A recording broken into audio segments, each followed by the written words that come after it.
સ્વાગત છે તમારું મારા કિચનમાં। આજે આપણે શિયાળાની ઠંડીમાં તીખો, ચટપટો અને ગરમા ગરમ ખાવાની મજા પડે એવો સુરતનો ફેમસ પનીર ચીઝ ગોટાળો બનાવીશું।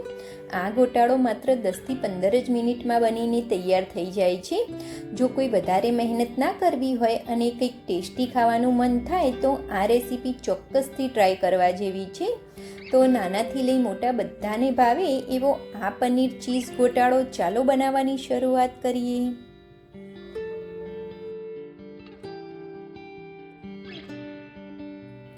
તો પનીર ચીઝ ગોટાળો બનાવતા હોય તો પનીર તો જોઈશે જ। તો મેં આ 200 ગ્રામ જેવું પનીર લીધું છે।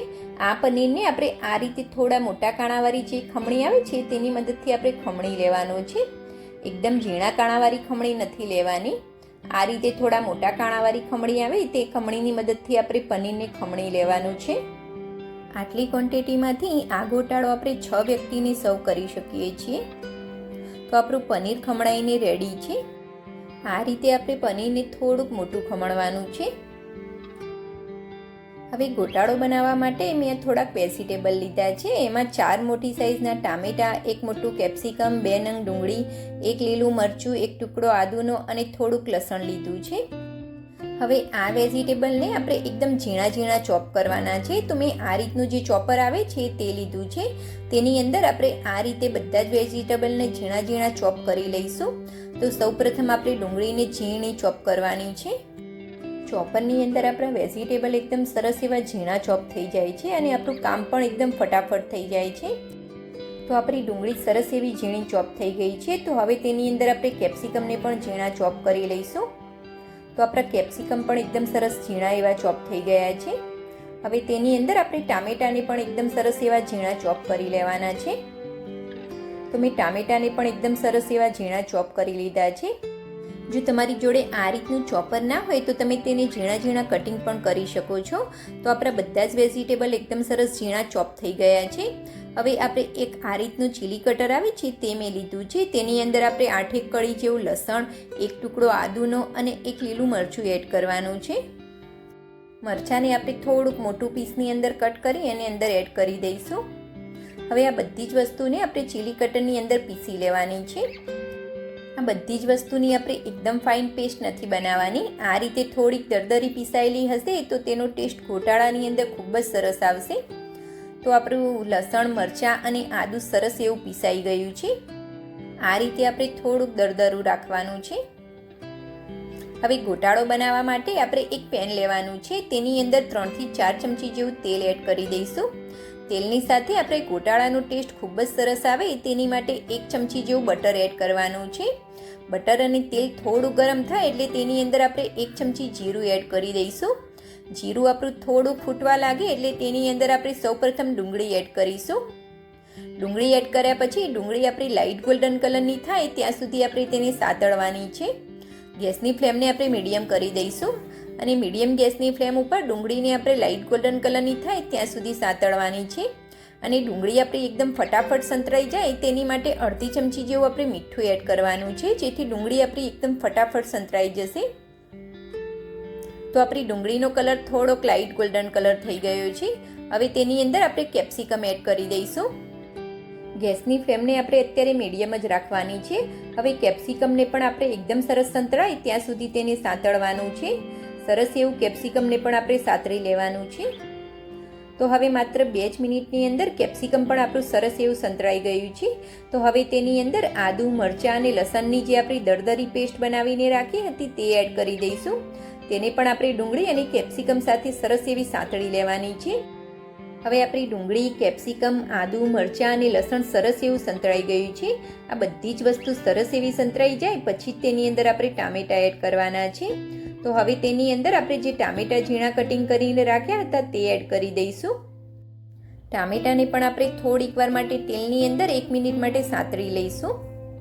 આ રીતે આપણે થોડીક વાર માટે તેલની અંદર તેને સાતળી લેવાના છે।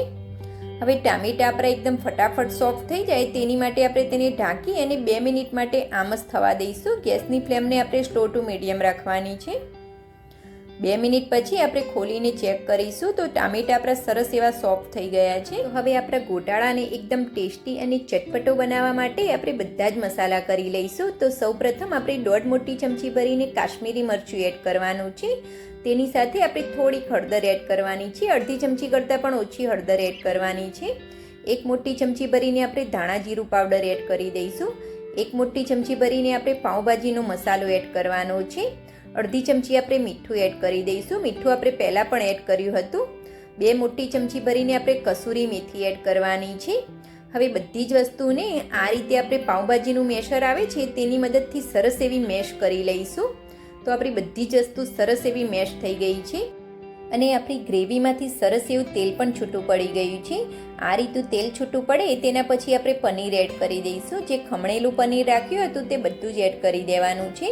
હવે પનીર અને ગ્રેવીને આપણે સરસ એવી મિક્સ કરી લેવાની. આ રીતે એકદમ હળવા હાથે હલાવી અને મિક્સ કરી લેવાની છે. હવે આપણું પનીર અને ગ્રેવી સરસ એવી મિક્સ થઈ ગઈ છે. તો હવે તેની અંદર અડધો કપથી પોણો કપ જેવું આપણે ગરમ પાણી એડ કરવાનું છે.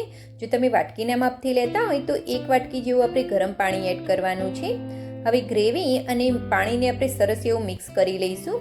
જે આ મેજરમેન્ટ કપ હોય છે ફ્રેન્ડ્સ એ થોડાક મોટા હોય છે અને આપણે ઘરમાંની રેગ્યુલર વાટકી હોય છે એ થોડી નાની સાઇઝની હોય છે. એટલે તમારે 1 વાટકી જેવું પાણી એડ કરવાનું છે.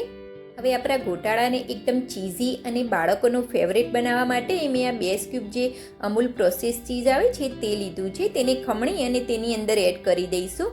તમને જો વધારે ચીઝનો ટેસ્ટ ભાવતો હોય તો તમે 3 પણ લઈ શકો છો. ચીઝ એડ કરવાથી આપણા ગોટાળાનો ટેસ્ટ એકદમ 100 ગણો વધી જાય છે. તો ચીઝ ચોક્કસથી એડ કરવું. હવે તેની અંદર આપણા ગોટાળાને એકદમ ટેંગી ટેસ્ટ આપવા માટે આપણે 1 થી 2 ચમચી જેવો ટમેટો કેચઅપ એડ કરવાનો છે. ટમેટો કેચઅપ એડ કરવાથી આપણા ગોટાળાનો ટેસ્ટ થોડોક સ્વીટ અને એકદમ ટેંગી આવે. હવે બધી જ વસ્તુને બરોબર હલાવી અને સરસ એવું મિક્સ કરી લેવાનું છે.